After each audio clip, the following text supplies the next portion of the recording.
The Soul is a small, quirky SUV from Kia that isn't exactly aerodynamic. Despite this, it still has a pretty high highway EPA rating. So how will this translate to real-world fuel economy? Today, we're going to find out.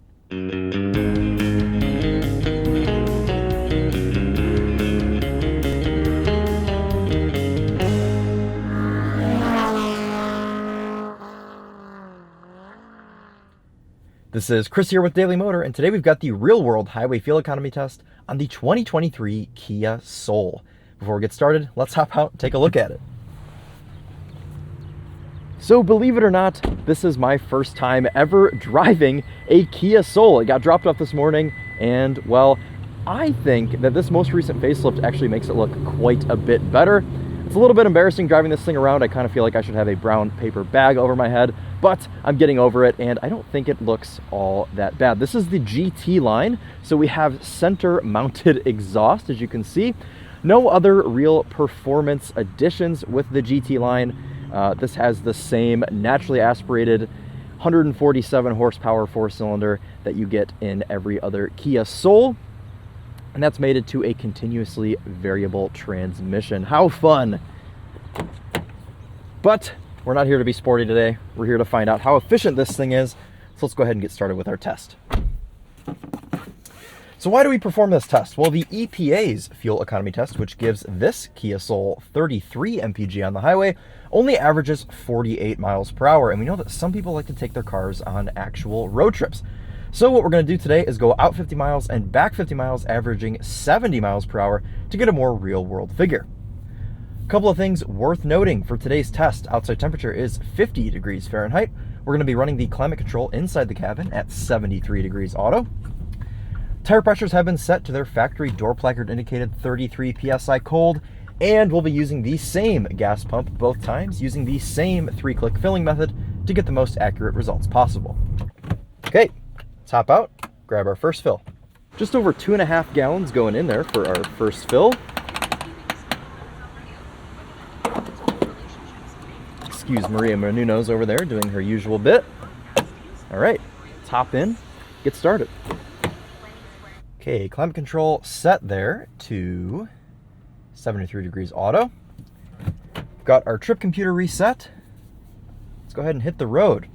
2 drive modes here in this Kia Soul, normal and sport. So we're gonna stay in normal mode today. This seatbelt is squeaking and it's driving me absolutely nuts.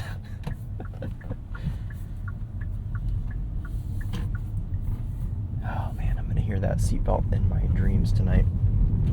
Okay, gonna go ahead and drive nice and carefully to the highway. It's about a half mile away, and I'll catch up with you all once I am merging on. Now, the purpose of this test is not to hypermile. I'm simply going to merge onto the highway here, set the cruise control to a GPS indicated 72 miles per hour, and just drive like any normal person would on their morning commute, a road trip, or anything else. Not going to be doing any drafting or any purposefully economical driving here. We're going to have to rev it out just a little bit to get merged on here safely. It's a disadvantage to a smaller non-turbocharged 4-cylinder engine. Settling in here to the Kia Soul on the highway, and the CVT seems to be confused. I don't know if you all, yeah, see that? It's going from 2,600 to 3,000 RPM constantly. I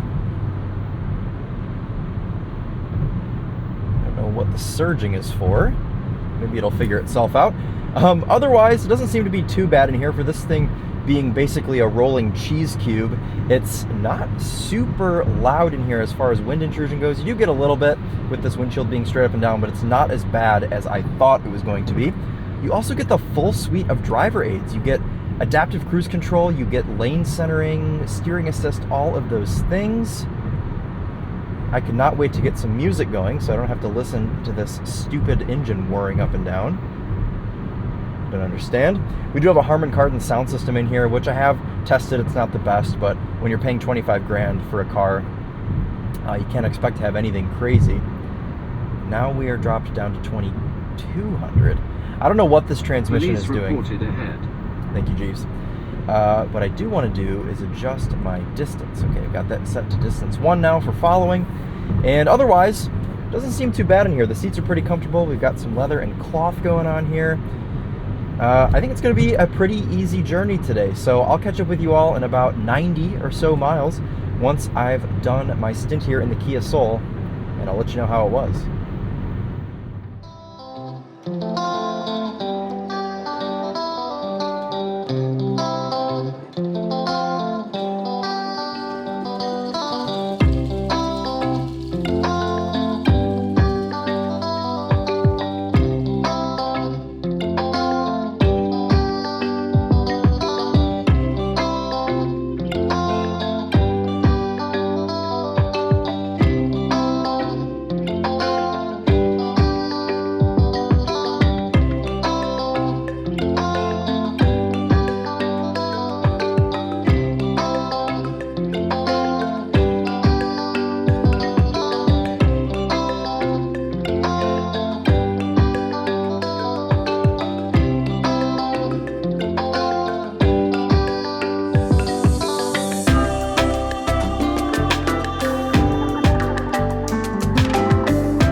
Wrapping up our drive here in the 23 Kia Soul, and indicated on the dash 33.6 MPG, so just a hair over EPA's rating of 33.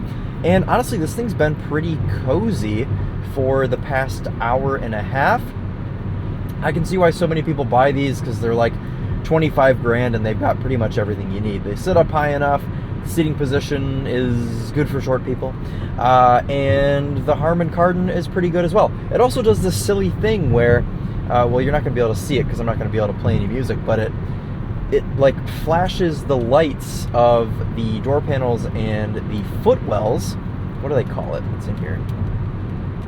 Sound mood lamp, they call it. And you can set it to like pulsate with the beat of the song. So that's kind of neat. I've had that going. It's cool in the dark. It's pretty dim. It's not bright enough to distract you, but that's been kind of neat. Otherwise, though, the CVT's doing CVT things. But yeah, it's a car, and it hasn't been horrible. So I'm going to finish out my last few miles here, and I'll update you all once I have brimmed the tank on the Kia Soul. 3.266 gallons going in there for our final fill. Let's hop in, see how we did. Today's trip was 102.29 miles. Go ahead and divide that by the 3.266 gallons of regular fuel that we put into this Kia Soul, and that gives us 31.3 MPG, so a little bit under EPA on the pump readout, but at the end of the trip, we're reading out right about 33.3 on the cluster, so if you were to take the average of those two, right about 32-ish MPG. So, pretty close to EPA. I mean, I didn't really expect a crazy number from this car. If anything, I was kind of just expecting it to meet its EPA rating of 33. And as far as the car knows, it has done, but for our math, it's done 31 MPG. Now we'll go ahead and multiply this by 14.3, as that is our fuel tank capacity.